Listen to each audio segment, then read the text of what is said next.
आइए दोस्तों, तो एक और मोस्ट इंपोर्टेंट टॉपिक पे बात कर लेते हैं। तो टॉपिक यह है सर कि प्रकाश संश्लेषण क्या है। ये क्लास 10th वालों के लिए काफ़ी इंपॉर्टेंट टॉपिक है, तो इस वीडियो को शुरू से लेकर के लास्ट तक जरूर देख लेना है। यकीन मानिए कि इस वीडियो को देखने के बाद आपको और कोई दूसरा वीडियो देखने की कोई ज़रूरत नहीं होगी। तो आइए वीडियो को शुरुआत करते हैं। तो सबसे पहले लिखे हैं कि प्रकाश संश्लेषण।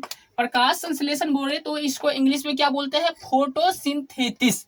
मतलब प्रकाश संश्लेषण क्या है या फोटोसिंथेसिस क्या है। तो इसको लिखे हैं कि जिस विधि के द्वारा पौधा कार्बनिक भोजन का निर्माण करता है, जिस प्रक्रिया के द्वारा या जिस विधि के द्वारा पौधों कार्बनिक भोजन का निर्माण करता है, इस विधि या इस प्रक्रिया को क्या बोलते हैं सर, प्रकाश संश्लेषण। अब यहाँ पे एक होता है कार्बनिक भोजन। मतलब कार्बनिक भोजन क्या है, तो कार्बनिक भोजन वो होता है जो पौधे वायुमंडल से प्राप्त करते हैं। मतलब जो पौधा स्वयं वायुमंडल से प्राप्त करते हैं, ऐसे भोजन को कार्बनिक भोजन कहते हैं। और अकार्बनिक भोजन वो होता है कि पौधा जड़ों के द्वारा मिट्टी से क्या करता है, भोजन का प्राप्त करता है, तो उसको क्या बोलते हैं, अकार्बनिक भोजन बोलते हैं। तो यहाँ पे लिखे हैं कि जिस प्रक्रिया जिस विधि के द्वारा पौधों कार्बनिक भोजन का निर्माण करता है, इस विधि को क्या बोलते हैं, प्रकाश संश्लेषण की क्रिया बोलते हैं।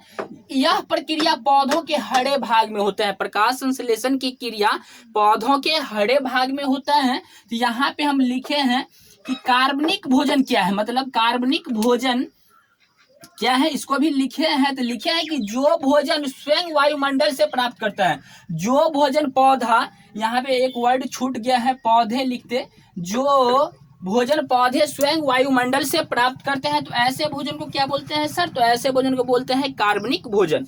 उसके बाद बात आता है कि सर अकार्बनिक भोजन क्या है। अकार्बनिक भोजन क्या है, तो जो भोजन जड़ों के द्वारा मिट्टी से प्राप्त होते हैं, ऐसे भोजन को क्या बोलते हैं, अकार्बनिक भोजन बोलते हैं। तो सबसे पहले तो प्रकाश संश्लेषण क्या है, तो प्रकाश संश्लेषण जिस प्रक्रिया के द्वारा पौधों कार्बनिक भोजन प्राप्त करता है या कार्बनिक भोजन का निर्माण करता है, ऐसे प्रक्रिया को क्या बोलते हैं, प्रकाश संश्लेषण की क्रिया। अब देखते हैं सर कि प्रकाश संश्लेषण की क्रिया के लिए कच्ची आवश्यक सामग्री क्या है। तो कच्ची आवश्यक सामग्री को लिखे हैं कि प्रकाश संश्लेषण की क्रिया के लिए 4 गो कच्चा सामग्री की आवश्यकता होती है। वो होता है, पहला है सर सूर्य की प्रकाश। सूर्य की प्रकाश की उपस्थिति में ही प्रकाश संश्लेषण की क्रिया संभव होता है। तो यहाँ पे एक ऑब्जेक्टिव क्वेश्चन उठता है कि सर यहाँ पे ऑब्जेक्टिव क्वेश्चन किस टाइप से पूछा जाएगा, तो पूछा जाएगा कि प्रकाश संश्लेषण की क्रिया कब होता है। तो कब होता है, अब वहाँ ऑप्शन में रहेगा दिन में होता है या रात में होता है, तो वहाँ पे मारेंगे कि दिन में होता है। कारण है कि प्रकाश संश्लेषण की अभिक्रिया के लिए सूर्य प्रकाश की उपस्थिति जरूरी है। तो सूर्य प्रकाश की उपस्थिति जरूरी है, इसलिए प्रकाश संश्लेषण क्या होगा, दिन में होगा हमेशा। ये ऑब्जेक्टिव के लिए बहुत मोस्ट इंपोर्टेंट क्वेश्चन है। उसके बाद दूसरा जो है वो है क्लोरोफिल। दूसरा कच्ची सामग्री क्या है, क्लोरोफिल। इसको हिंदी में बोलते हैं पर्णहरित। क्या बोलते हैं सर, पर्णहरित। ये पौधों के पत्तियों में पाया जाता है। पर्णहरित पौधों के पत्तियों में पाया जाता है। यही क्लोरोफिल के कारण पत्ती का जो रंग होता है वो हरा होता है। उसके बाद तीसरा जो आवश्यक सामग्री है वो है सर कार्बन डाइऑक्साइड। बोले तो CO2।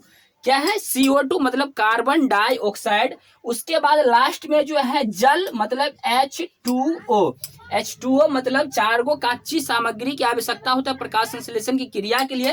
पहला है सूर्य प्रकाश, दूसरा है सर क्लोरोफिल, तीसरा है कार्बन डाइऑक्साइड, चौथा है जल। अगर इसमें से कोई भी एक कच्ची सामग्री नहीं है तो प्रकाश संश्लेषण की क्रिया वहां पे नहीं होगा। ये चारों कच्ची सामग्रियों का होना आवश्यक है, तभी प्रकाश संश्लेषण की क्रिया संभव हो सकता है। तो इसको समीकरण कैसे लिखे हैं कि कार्बन डाइऑक्साइड है ये, उसके बाद है ये जल की अणु। जब इस दोनों को अभिक्रिया करवाए किसके, प्रकाश की उपस्थिति और क्लोरोफिल की उपस्थिति में, तो यहाँ पे बना C6H12O6। मतलब ये क्या चीज का निर्माण किया, ग्लूकोज का निर्माण किया। इस प्रकार से प्रकाश संश्लेषण की क्रिया संभव हो पाया। क्या क्या कच्ची सामग्री है, तो Surya Prakash, chlorophyll, carbon dioxide एवं जल, 4 गो कच्ची सामग्री की आवश्यकता पड़ता है। अगर ये वीडियो पसंद आया है तो वीडियो को लाइक करें, चैनल को सब्सक्राइब करें, दोस्तों के साथ शेयर करें। फिर मिलते हैं आपको नेक्स्ट टॉपिक के साथ, तब तक के लिए बाय।